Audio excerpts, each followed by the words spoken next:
La vraie vie, c'est oser entreprendre. B2B avec Groupe Mutuel.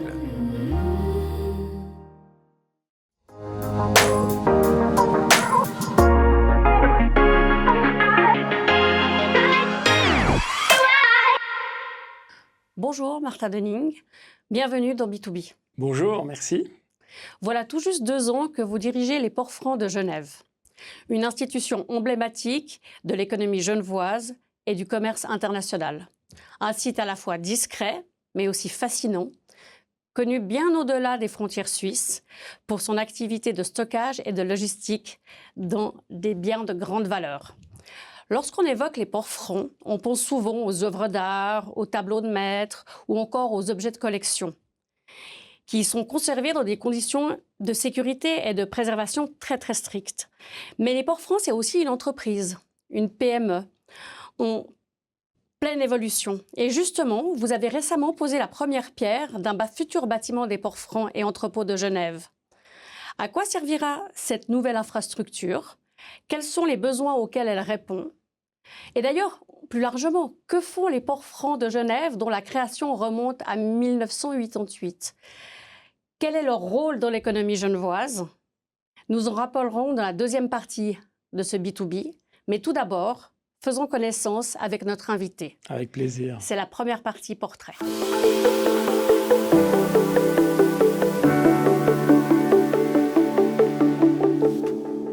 Martin Denning, vous êtes en poste comme dirigeant des Ports Francs depuis juin 2024, soit tout juste 2 ans.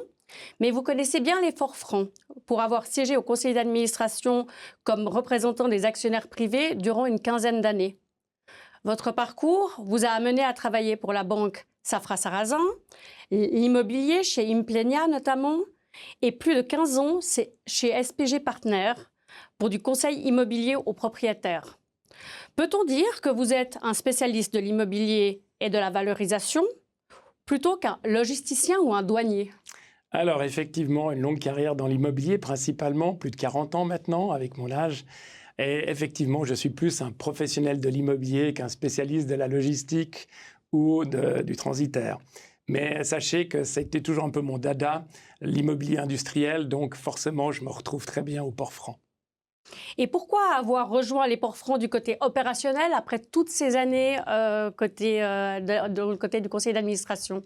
Alors effectivement, c'est une bonne question. À l'époque, nous étions en pleine discussion, lorsque j'étais encore au conseil d'administration, de trouver un futur directeur général pour les Ports Francs.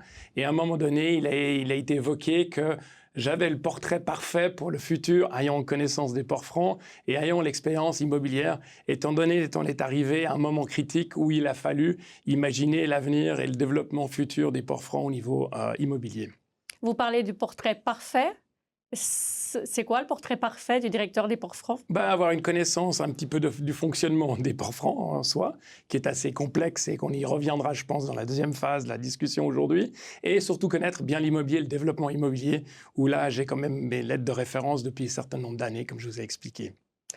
Par contre, les Ports Francs arbitrent une quantité d'objets d'art. Donc, on a des tableaux, on a des œuvres de grande valeur qui appartiennent à des privés. La personne qui était là avant vous, Anne-Claire Biche, venait du monde de l'art, ce qui n'est pas votre cas. Est-ce que vous avez toutefois un intérêt personnel dans l'art ? Effectivement, j'ai eu l'occasion d'être le président du Christmas Tree Festival à Genève, recherche de mise en valeur des arbres à Genève à l'époque, et on avait lancé cette opération qui était reprise maintenant, les arbres en lumière, par la ville de Genève. Mais sachez qu'à cette époque-là, j'avais déjà un intérêt pour l'art. Et est-ce que vous vous êtes promené dans ces entrepôts pour voir ce qu'ils contiennent, ce qu'il y a derrière ces portes ? Mais c'est la question que tout le monde nous pose, mais malheureusement, on a des couloirs et des portes, étant donné que nous sommes propriétaires de biens immobiliers et nous n'avons pas le droit d'accéder aux locaux de nos locataires. Donc vous-même, vous ne savez pas ce qui s'y trouve derrière ? Oui et non. C'est plutôt les on-dit que je connais mieux que la réalité. Mais effectivement, il semblerait que nous avons de belles choses chez nous. Est-ce qu'il y a aussi des grands crus des bouteilles, des vins d'exception? Alors là, je peux être un peu plus ouvert. Effectivement, nous avons un gros client qui est installé dans nos ports francs depuis longues années et nous faisons toute la logistique pour eux. Donc, de temps en temps, j'ai l'occasion d'aller visiter les caves où mes employés travaillent pour faire les nécessaires au niveau de la logistique pour ce client. D'ailleurs, est-ce que vous êtes un amateur de vin? Un peu... Oui, pas tous les jours, mais effectivement, j'aime bien. En tout cas, j'ai la chance d'avoir pu goûter les différents crus de ce client suite à une invitation qu'il m'a fait plusieurs fois pour aller faire la dégustation avec ses clients. Et c'était dans quelle région? À Paris, c'était à Paris avec sa clientèle, c'était assez exceptionnel. Et des crus qu'on a peu ou rarement l'occasion de boire dans sa vie. En tout cas, à mon niveau, au niveau de l'investissement que pouvaient coûter certaines bouteilles. Vous pouvez nous en dire un peu plus sur ce type de cru? Est-ce que c'est des... Vous parlez de crus d'exception, de bouteilles qu'on n'a pas l'occasion de boire. Est-ce que c'est un nom reconnu?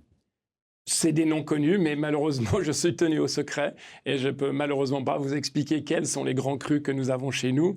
Mais en tout cas, ça fait plaisir à voir, si on peut l'exprimer de cette manière-là. On sait qu'il y a des œuvres d'art, des tableaux de maître, on sait qu'il y a des vins, mais est-ce que vous avez connaissance d'autres objets insolites ou auxquels on ne s'attendrait pas à trouver derrière les portes des ports francs? Alors, ce qui est le plus étonnant, c'est qu'on a un écosystème dans les ports francs qui est vraiment extraordinaire. C'est toutes les sociétés qui travaillent dans le domaine de l'art ou qui accompagnent les objets d'art, qui sont les experts, les encadreurs, les restaurateurs. Ils sont tous chez nous, donc dans notre écosystème des ports francs.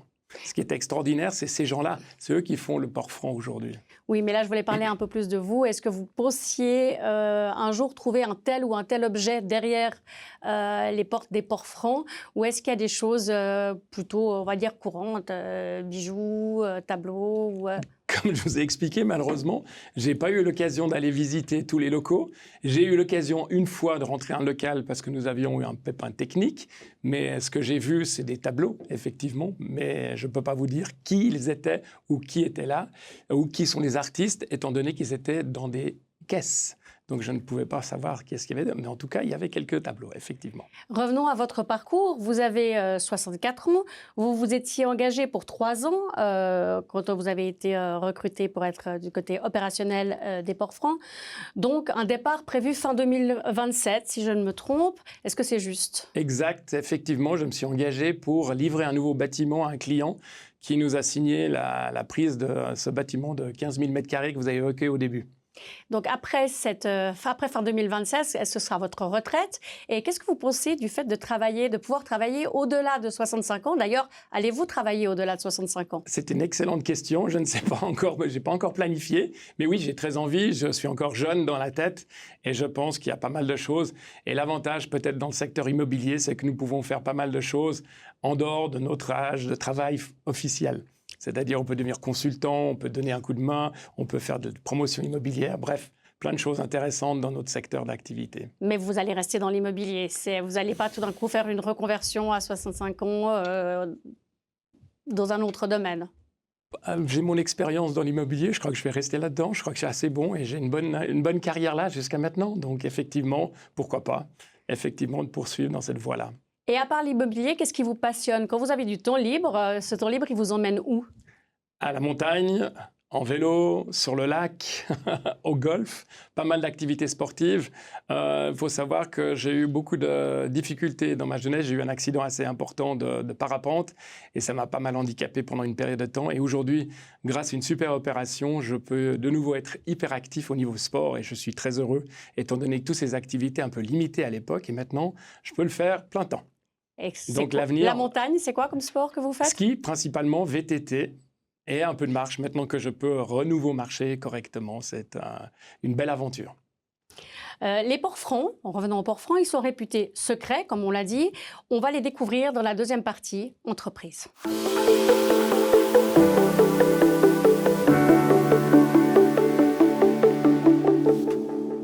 Martin Dening, commençons par le début. Expliquez-nous la mission principale des ports francs, dont on sait que l'actionnaire principal est l'État de Genève.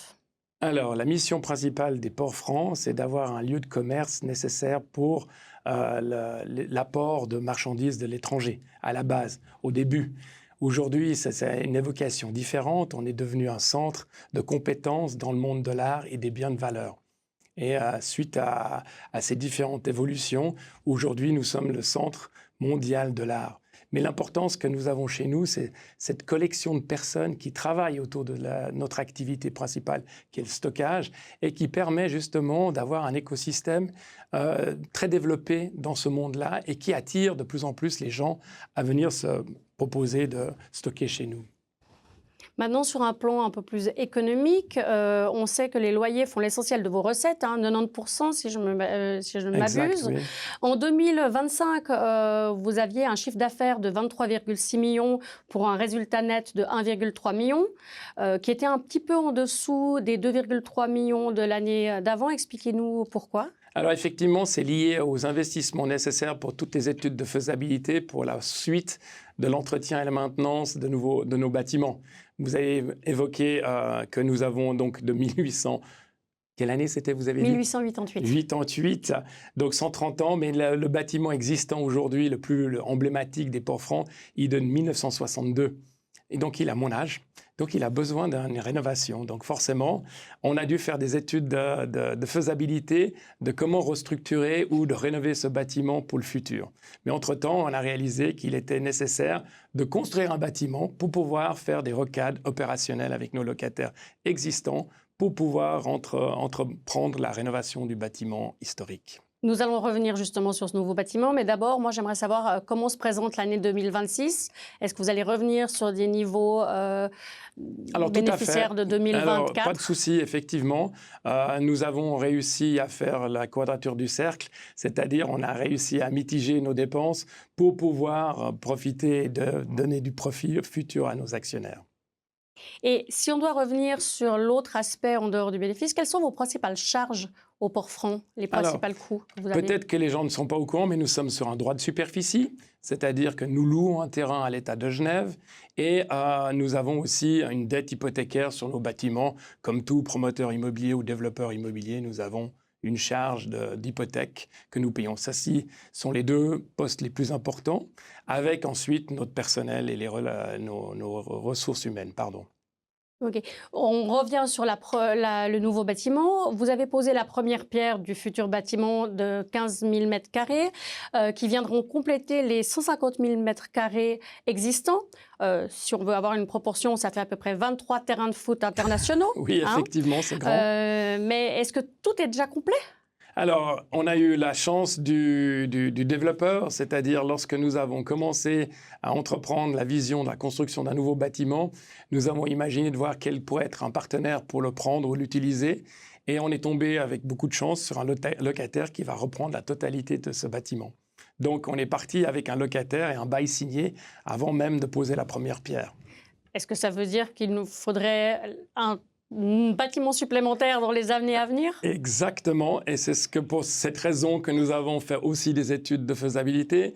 Nous avons cette chance de pouvoir encore s'agrandir sur notre terrain et nous allons lancer encore un nouveau bâtiment qui vient d'être lancé, d'ailleurs le concours vient d'être lancé et nous espérons d'ici octobre les résultats de ce concours d'architectes pour pouvoir poursuivre notre croissance. Donc ce sera le bâtiment actuel dont on parle sera inauguré, je crois, fin 2027, quelque chose comme ça? Exact. Ça veut dire que le prochain bâtiment, il serait disponible pour dans 2 ans après la livraison du premier. Et c'est une même superficie?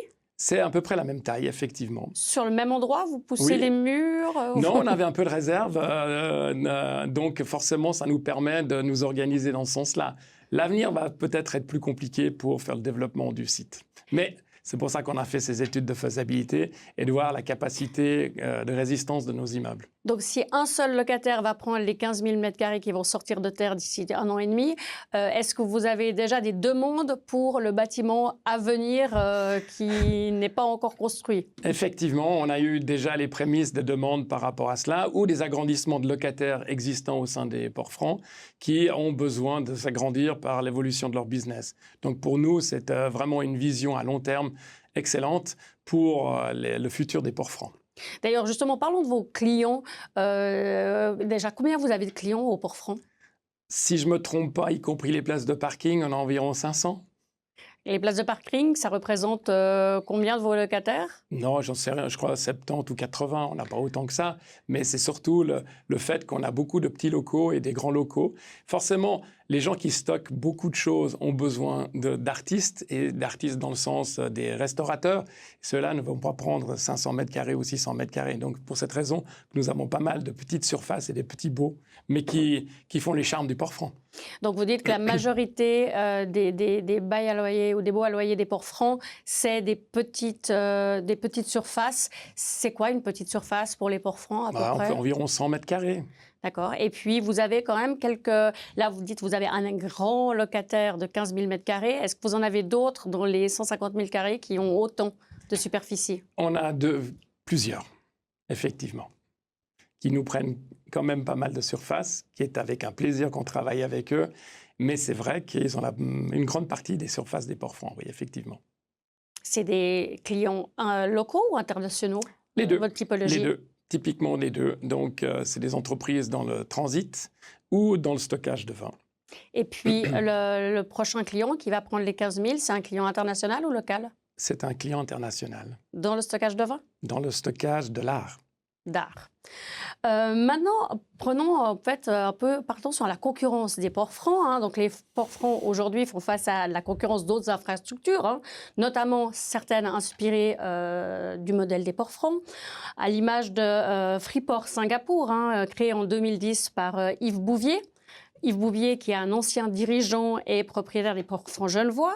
On n'oublie pas non plus une entreprise locale, hein, qui est l'entreprise Arche, qui développe depuis plusieurs années une offre de stockage d'œuvres d'art sécurisées à Meyrin, avec notamment... Alors, ce n'est pas dans la même comparaison, hein, mais on est sur 7000 m², donc il n'y a aucune comparaison au niveau de la superficie. Dans quelle mesure cette concurrence internationale et locale affecte-t-elle les ports francs? C'est une excellente question. Effectivement, la concurrence existe, elle se développe forcément, c'est un marché prometteur. Mais il faut savoir, comme je vous ai expliqué tout à l'heure, on a un écosystème sur place qui peu de gens peuvent rivaliser. Nous avons l'État qui est derrière nous, qui est notre actionnaire principal, donc ça veut dire stabilité, vision long terme. Et surtout, ce qui nous avantage, c'est aussi notre structure. Nous avons un port franc.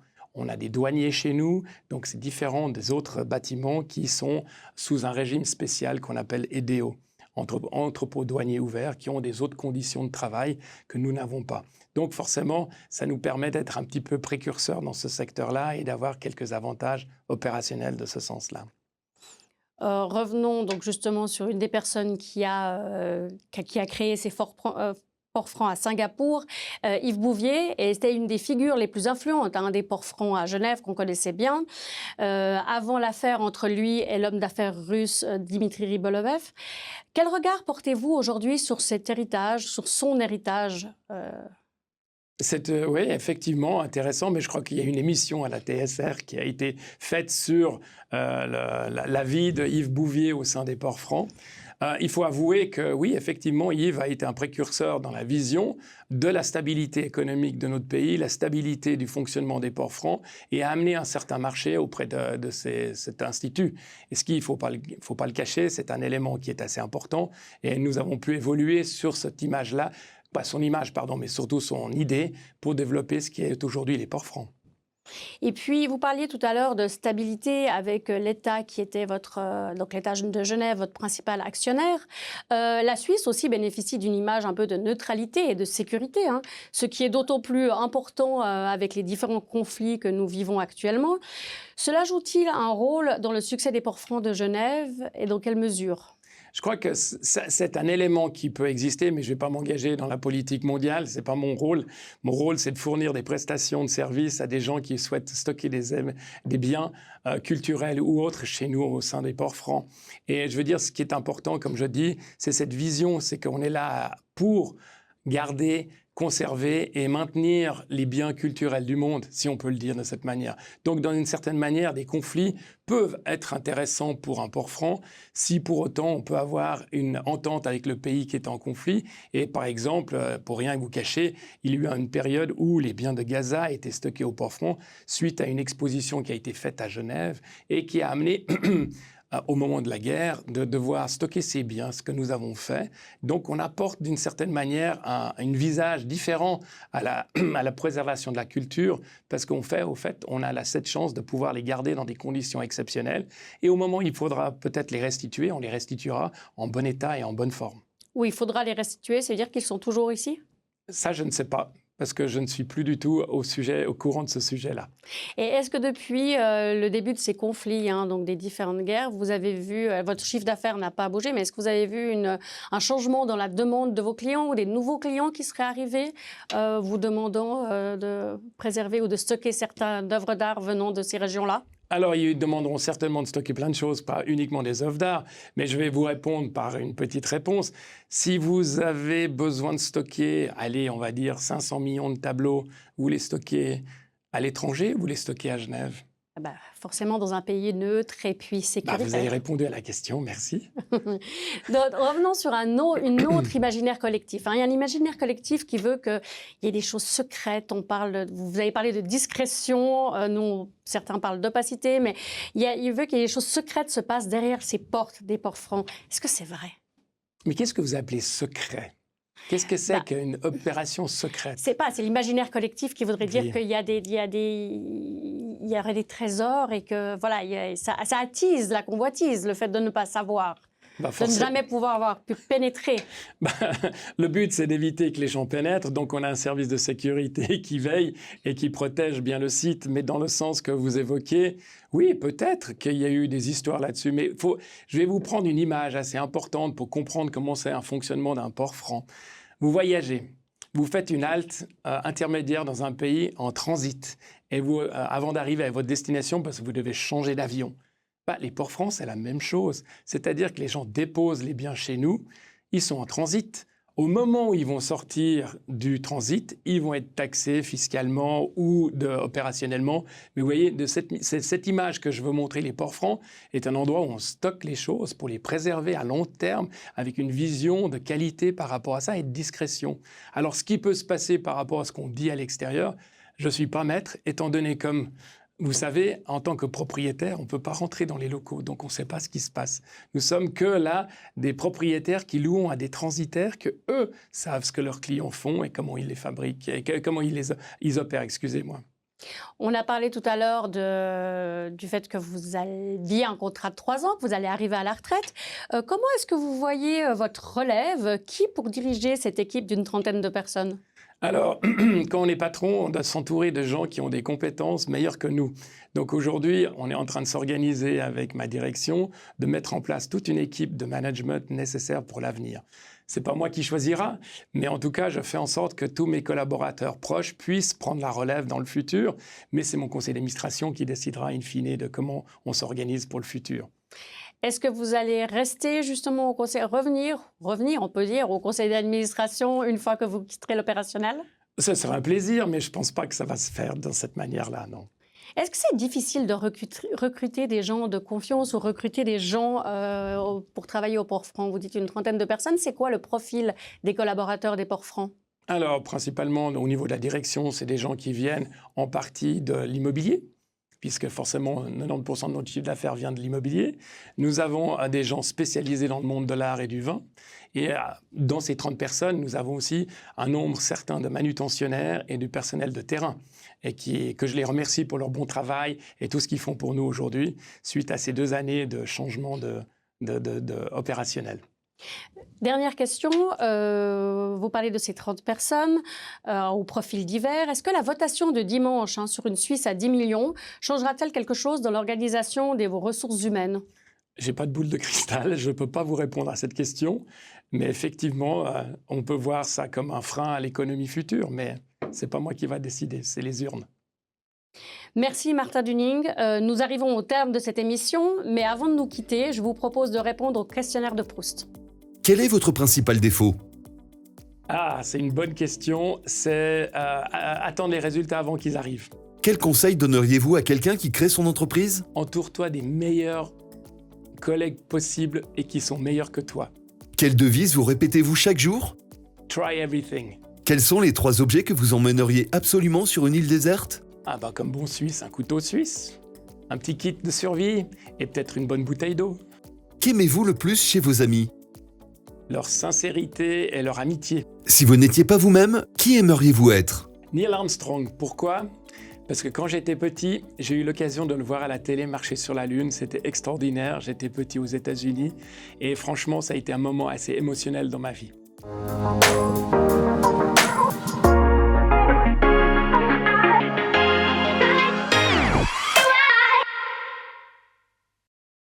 La vraie vie, c'est oser entreprendre. B2B avec Groupe Mutuel.